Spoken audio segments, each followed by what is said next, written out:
যারা দুনিয়ার পাগল হয়েছো, যারা বাড়ির পাগল হয়েছো, যারা ক্ষমতার পাগল হয়েছো, তোমরা শুনে রাখো, শুনে রাখো, আমি আল্লাহর আযাব বড় কঠিন, আমি আল্লাহর আযাব বড় কঠিন, আমি আল্লাহর আযাব তোমরা সইতে পারবে না। এই দুনিয়ার পাগল হয়ো না, দুনিয়া তোমাদের সাথে যাবে না।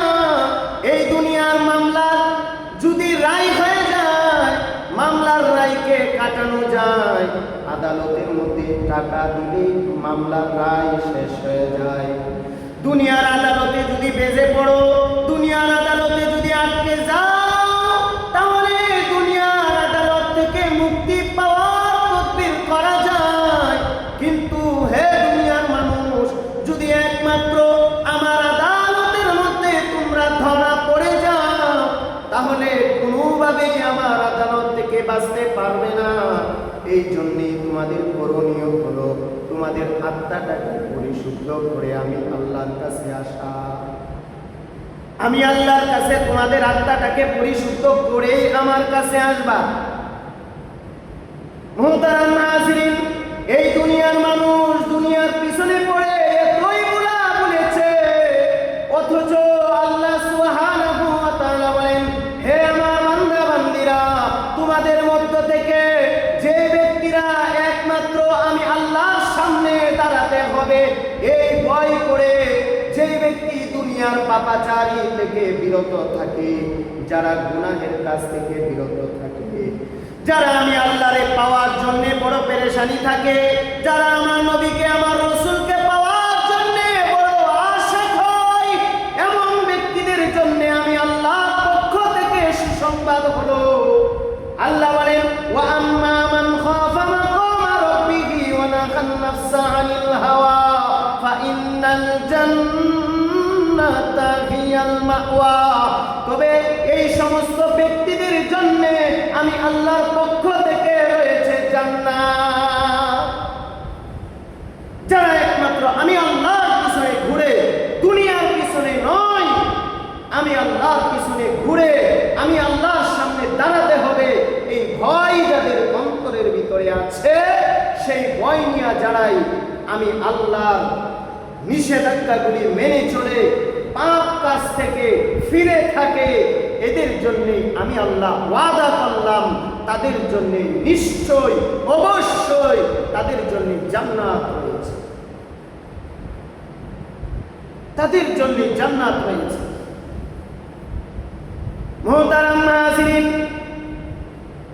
আমরা এই বর্তমান সমাজে, বর্তমান দুনিয়ায় আমাদের কলবের ভিতরে আল্লাহর কাছে যে যেতে হবে, আল্লাহর কাছে যে ধরা পড়তে হবে, এই চিন্তা, এই জ্ঞান ধারণায় আমাদের নাই।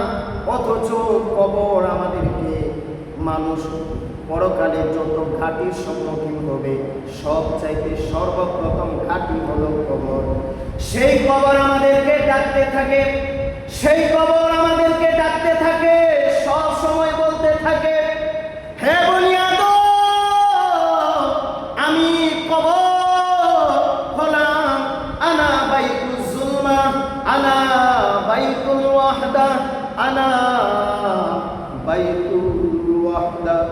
হে কবরের যাত্রীরা, হে বনি আদম, আমি তো এমন একটা ধারা, এমন একটা গর্ত, আমি হলাম পোকামাকড়ের ঘর, আমি হলাম সাপ বিচ্ছুর ঘর, আমি হলাম একাকিত্বের ঘর। হে বনি আদম, আমি কবরের মধ্যে কিন্তু সাথীও নাই, আমি কবরের মধ্যে কিন্তু কোনো বাতিও নাই। বনি আদম রে, আমি কবরের মধ্যে যখন আসো, তখন চিন্তা ফিকির কইরাই তারপরে আসিও, হিসাবটা মিলায়া তারপরে আমি কবরের মধ্যে আসিও। আমি কবরের মধ্যে যদি হিসাব না মিলায়া আসো, তাহলে আমি কবর কিন্তু তোমাকে দেখব না, তুমি কত বড় ক্ষমতাওয়ালা, তুমি কি পরিমাণ টাকাওয়ালা, তোমার কি পরিমাণ ধম্ব দুনিয়ার মধ্যে আছে, আমি কবর কিন্তু দেখব না। মুহতারাম নাযিরিন, হযরত ফাতেমা আল্লাহর রাসূল সাল্লাল্লাহু আলাইহি ওয়াসাল্লামের চারটা মেয়ের মধ্যে সবচাইতে আদরের যে মেয়েটা ছিল তার নাম হলো ফাতেমাতুজ জহরা রাদিয়াল্লাহু তাআলা আনহা। এই ফাতেমা রাদিয়াল্লাহু তাআলা আনহা যখন ইন্তেকাল করেছেন তখন হযরত আলী রাদিয়াল্লাহু তাআলা আনহু আবু যর গিফারীর কাছে গেলেন, কারণ আবু যর গিফারী রাদিয়াল্লাহু তাআলা আনহু বড় সুন্দর করে কবর করতে পারে, বড় সুন্দর করে কবর বানাইতে পারে। এই জন্য হযরত আলী রাদিয়াল্লাহু তাআলা আনহু হযরত আবু যর গিফারীর কাছে গেলেন। আবু যর গিফারীকে যা বলতেছেন, হে আল্লাহর পয়গম্বরের সাহাবী, আল্লাহর পয়গম্বরের আদরের দুলালি কলিজার টুকরা ফাতেমা ইন্তেকাল করেছে, এই জন্য তুমি একটা কবর খনন করো, তার জন্য একটা কবরের ব্যবস্থা করো। তুমি তো সুন্দর করে কবর করতে পারো, কবর খনন করতে পারো। এই কথা বলার পরে হযরত আবু যর গিফারী ফাতেমার কবর খনন করার জন্য কুদাল নিয়ে রেডি হয়ে গেলেন। যখন কবর খনন করতেছে, কবর খনন করা প্রায় যখন শেষ হয়ে যাচ্ছে, এই মুহূর্তে আবু যর গিফারী রাদিয়াল্লাহু তাআলা আনহু কবরকে ডাক দিয়ে বলতেছে, হে কবর, হে কবর, তুমি কি জানো তোমার ভিতরে আজকে কে তাশরীফ আনতেছে, কে তোমার ঘরে আসতেছে, কাকে তোমার কাছে রাখা হবে? যাকে না বানাইলে আসমান জমিন কোনো কিছুই হতো না। সাইয়্যিদুল মুরসালিন, ইমামুল মুরসালিন, সাইয়্যিদুল আম্বিয়া, ইমামুল আম্বিয়া, রাহমাতাল লিল আলামিন, সরকারে দু জাহা মুহাম্মদুর রাসূলুল্লাহ সাল্লাল্লাহু আলাইহি ওয়াসাল্লামের কলিজার টুকরা ফাতেমাকে তোমার ঘরে রাখা হবে। হে কবর, তুমি কি জানো তোমার কাছে আজকে কারে আনা হবে, কাকে রাখা হবে? এমন দুইজন ব্যক্তির মাকে রাখা হবে যাদের ব্যাপারে আল্লাহর পয়গম্বর সরাসরি আদেশ করে দিয়েছেন, সরাসরি তিনি সুসংবাদ জানায় দিয়েছেন যে হাসান হুসাইন জান্নাতের মধ্যে জান্নাতের যুবকদের সর্দার হবে। সেই জান্নাতের যুবকদের সর্দারের মাকে তোমার কাছে আজকে রাখা হবে। হে কবর, তুমি কি জানো আজকে তোমার কাছে কাকে আনা হবে? যে আলীর ব্যাপারে আল্লাহর রাসূল সাল্লাল্লাহু আলাইহি ওয়াসাল্লাম বলেন, আনা মাদিনাতুল ইলমি ওয়া আলিয়ুন বাবুহা, আমি গোলামে মদিনার ইলম আর হযরত আলী হলো তার দরজা। সেই একজন শেরে খুদা আলীর স্ত্রীকে তোমার কাছে রাখা হবে।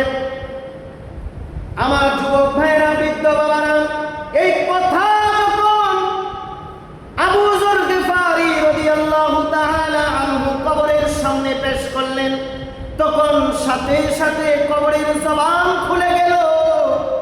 কবর তখন বলতেছে, হে আবু যর, তুমি বলতেছো আল্লাহর রাসূলের কন্যাকে আমার কাছে রাখা হবে, তুমি বলতেছো জান্নাতের যুবক, জান্নাতের সর্দার হাসান এবং হুসাইনের মাকে আমার কাছে রাখা হবে, তুমি বলতেছো হযরত আলীর স্ত্রীকে আমার কাছে রাখা হবে।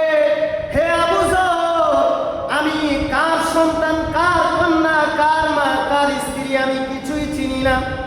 আমার কাছে যে আমল নিয়ে আসতে পারবে আমি কবর তার সাথে মুআমেলা ভালো করব, আর আমি কবরের সাথে যে ব্যক্তি মুআমেলা ভালো না করবে আমি কবরটাকে এত জোরে চাপ মারব,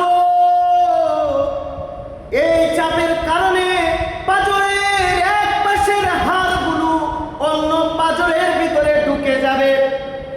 ওই আল্লাহর বান্দারা, কি নিয়ে আল্লাহর কাছে রওনা করছো, কি নিয়ে আল্লাহর কাছে রওনা করছো? আল্লাহর কাছে কি নিয়ে যাইতেছো? একজন ফাতেমা আল্লাহ রসুলের কন্যার ব্যাপারে যদি খবর এমন সাক্ষী দিতে পারে, তোমার আমার ব্যাপারে অবস্থাটা কেমন হবে? আহারে কবরের মধ্যে, কবর তো প্রথম ঘাঁটি, কবরের মধ্যে যদি কোনো মানুষ ধরা খেয়ে যায় তাহলে তো সমস্ত সমস্ত ঘাঁটির মধ্যে ধরা খেয়ে যাবে, কোনো ঘাঁটির মধ্যে পা পাওয়ার রাস্তা থাকবে না। কারণ সেই কবর এমন একটা গর্ত, এমন একটা গর্ত, এমন একটা জায়গা, সেই জায়গায় যদি একটা মানুষ পার পেয়ে যায়, সমস্ত জায়গাতে সে আল্লাহর বান্দা পার পেয়ে যাবে।